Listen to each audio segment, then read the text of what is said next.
Hello दोस्तों, आज की इस कहानी में आप सभी लोगों का स्वागत है। यह कहानी आप लोगों के मनोरंजन के लिए बनाई गई है।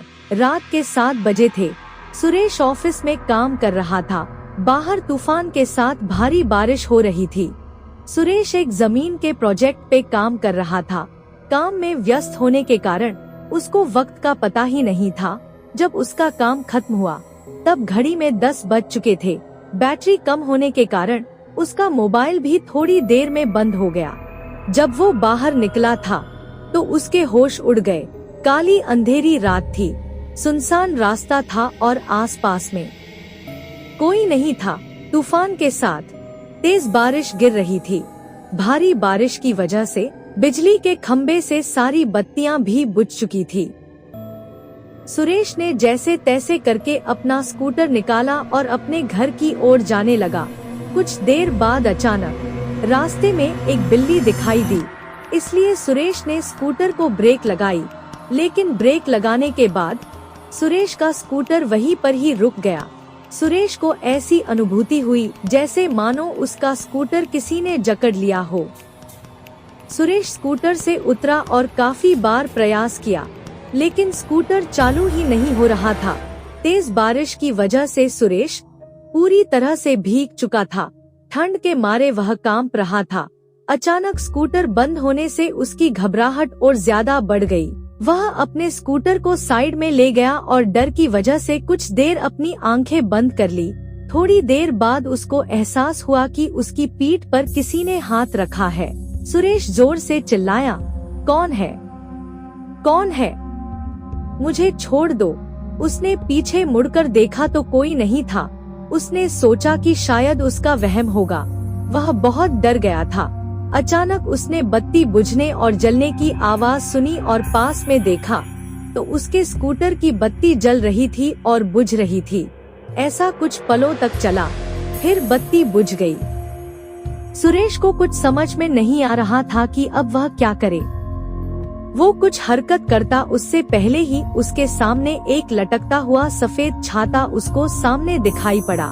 सुरेश ने डर के मारे अपनी आंखें बंद कर ली, लेकिन वह अपनी आंखों को ज्यादा देर तक बंद नहीं कर पाया। जब उसने अपनी आंखें खोली तो उसके पैरों तले जमीन खिसक गई। उसकी नजरों के सामने एक चुड़ैल थी। उसने सफेद साड़ी पहनी थी। वह डरावनी नजरों से सुरेश को देख रही थी। फिर उस चुड़ैल ने छाता जमीन पर फेंक दिया।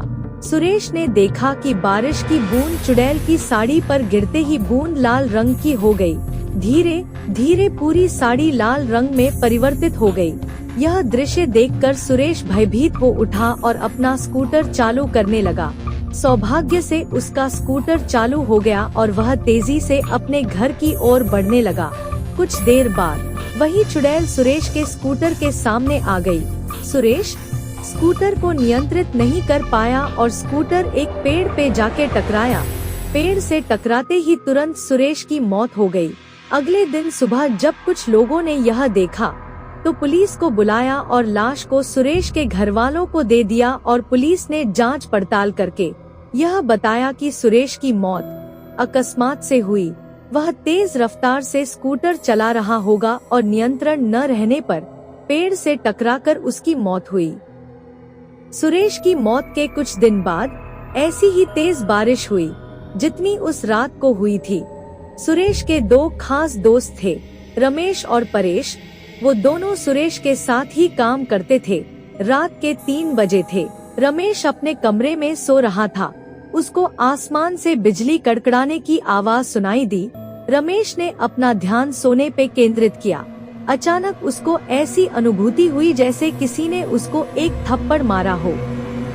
वह नींद से जाग उठा और आसपास देखने लगा, लेकिन आसपास कोई नहीं था। फिर थोड़ी देर बाद कमरे की बत्ती जलने और बुझने लगी। यह देख रमेश बहुत घबरा गया और कंबल ओढ़कर सोने का प्रयास कर रहा था। उसने महसूस किया कि उसका कंबल कोई पीछे से खींच रहा है।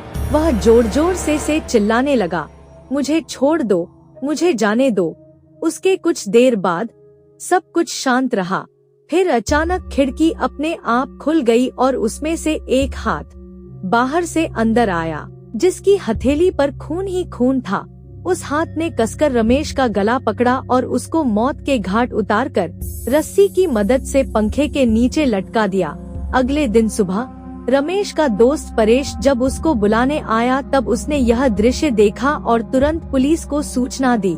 पुलिस ने जांच पड़ताल करके इसको खुदकुशी का नाम दिया और कहा कि रमेश ने तनाव और किसी बात के दबाव में आके आत्महत्या की होगी। हम आगे इसकी और भी जांच करने की कोशिश करेंगे। अपने दोनों दोस्तों की मौत के बाद परेश बहुत ज्यादा तनाव में आ गया। उसको मन ही मन यह लगने लगा कि अब तीसरा नंबर उसका है। उसने ऑफिस जाना भी बंद कर दिया। कुछ दिनों उसने आप को अकेले में रखा, यहाँ तक कि वह अपने परिवार के लोगों से भी ज्यादा बात नहीं करता था। कुछ दिनों बाद उसको लगा कि अब खतरा टल चुका होगा। तब वह अपनी पत्नी के साथ दूसरे शहर घूमने चला गया। कुछ दिनों तक उसने अपनी पत्नी के साथ दूसरे शहर में सैर की। कुछ दिनों घूमकर दोनों वापस अपने घर आ गए। अब परेश के मन में डर का नामो निशान नहीं था। वह आराम से जीवन व्यतीत करने लगा। दूसरे शहर घूमकर आने के बाद वह रोजाना ऑफिस जाने लगा। एक दिन ऑफिस में ज्यादा काम की वजह से उसको देर तक रुकना पड़ा। उस रात को भी तूफान के साथ भारी बारिश हो रही थी। परेश अपनी कार में बैठकर घर के लिए रवाना हुआ।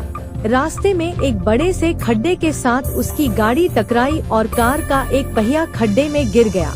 परेश कार से नीचे उतरा और बहुत प्रयास किया लेकिन पहिया खड्डे से नहीं निकला। परेश कोशिश कर रहा था कि एक औरत वहाँ से गुजरी। उस औरत ने बड़े प्यार से रमेश को कहा, सुनिए, क्या मैं आपकी मदद करूं? रमेश ने कहा, नहीं, मुझसे ही नहीं हो रहा है तो आपसे थोड़ी होगा। फिर भी आपको लगता है तो आप एक बार प्रयास कीजिए। उस औरत ने कार को पीछे से सिर्फ थोड़ा सा धक्का मारा और कार का पहिया खड्डे से निकल गया। परेश ने उस औरत का धन्यवाद किया और उनको पूछा, आपको कहाँ जाना है? इतनी रात को आप अकेले कहाँ जाओगे? आप मुझे बताइए, मैं आपको जहाँ जाना है छोड़ देता हूँ। जी धन्यवाद आपका। यहाँ से थोड़ा आगे एक तालाब वाली गली आती है, वहाँ मुझे छोड़ दीजिएगा। तालाब के पास में ही मेरा घर है, औरत ने जवाब दिया। परेश ने उस औरत को अपनी कार में बिठाया और आगे बढ़ा। परेश को थोड़ा डर जरूर लग रहा था, लेकिन उसने गाड़ी चलाने पे ध्यान केंद्रित किया। थोड़ी देर बाद पीछे से आवाज आई, बस यहाँ पे रोक दीजिए, मेरा घर पास में ही है। परेश ने कार रोक दी और उनको उतरने को कहा। अचानक उसने पीछे से डरावनी आवाज सुनी, परेश, अब तू गया, तेरा अंत अब नजदीक है, मैं तुझे नहीं छोड़ूंगी। परेश ने पीछे मुड़कर देखा तो उसके होश उड़ गए। वो औरत एक खौफनाक चुड़ैल में परिवर्तित हो गई थी। उस चुड़ैल ने जोर से परेश को धक्का दिया और उसको कार से नीचे गिरा दिया। फिर परेश को घसीटकर तालाब की ओर ले जाने लगी। परेश बहुत चीखा और चिल्लाया, लेकिन चुड़ैल ने उसकी एक नहीं सुनी। परेश ने चुड़ैल से कहा, कृपया मुझे छोड़ दो, मुझे जाने दो, मैंने आपका क्या बिगाड़ा है? परेश, तू आज मेरे हाथों से ही मरेगा। तुम्हारे दोनों दोस्तों को तो मैं मौत के घाट उतार चुकी हूँ, अब तुम्हारी बारी है। याद करो बरसात की वो अंधेरी रात, जिस रात को तुम लोगों ने मेरी हत्या करके मुझे तालाब में फेंक दिया था, जिस जमीन ने मुझे और मेरे माँ बाप को रोजी रोटी दिलाई थी, वह जमीन तुम तीनों हड़पना चाहते थे और उस जमीन पे शराब की फैक्ट्री लगाना चाहते थे। जब मैंने और मेरे पिताजी ने हस्ताक्षर करने से मना कर दिया, तो तुम पापी दरिंदों ने मेरी और मेरे पिता की हत्या कर दी और दोनों को तालाब में फेंक दिया। हमारी मौत का कारण लोगों को यह बताया कि हम पानी में डूबकर मर गए हैं। मैं उस जमीन पे कभी भी शराब की फैक्ट्री नहीं चलने दूंगी तथा मैं वापस मेरे और मेरे पिताजी का बदला लेने के लिए आई हूँ। आज तुझे भगवान भी मुझसे बचा नहीं पाएगा, कहकर चुड़ैल ने जोर से धक्का दिया और परेश को तालाब में गिरा दिया और पानी में डूबकर उसकी तुरंत मौत हो गई। फिर चुड़ैल अदृश्य हो गई। दूसरे दिन किसी ने परेश की लाश को पानी में बहते हुए देखा तो तुरंत पुलिस को संपर्क किया। पुलिस ने जांच करके उसकी लाश उसके परिवार को दे दी तथा मौत का कारण यह बताया कि उसकी मौत पानी में डूबकर हुई। सूचना, यह कहानी काल्पनिक है। इस कहानी में दिए गए सारे पात्र भी काल्पनिक है। किसी की भी भावनाओं को ठेस पहुंचाना मेरा उद्देश्य नहीं है। तो दोस्तों, यह कहानी आप लोगों को कैसी लगी है कमेंट बॉक्स में जरूर बताएं। अगर आपको कहानी अच्छी लगी हो तो एक लाइक जरूर कर दें और अगर आप हमारे चैनल पर नए हो तो चैनल को सब्सक्राइब भी कर लें ताकि ऐसी ही वीडियो आप लोगों तक आती रहेंगे।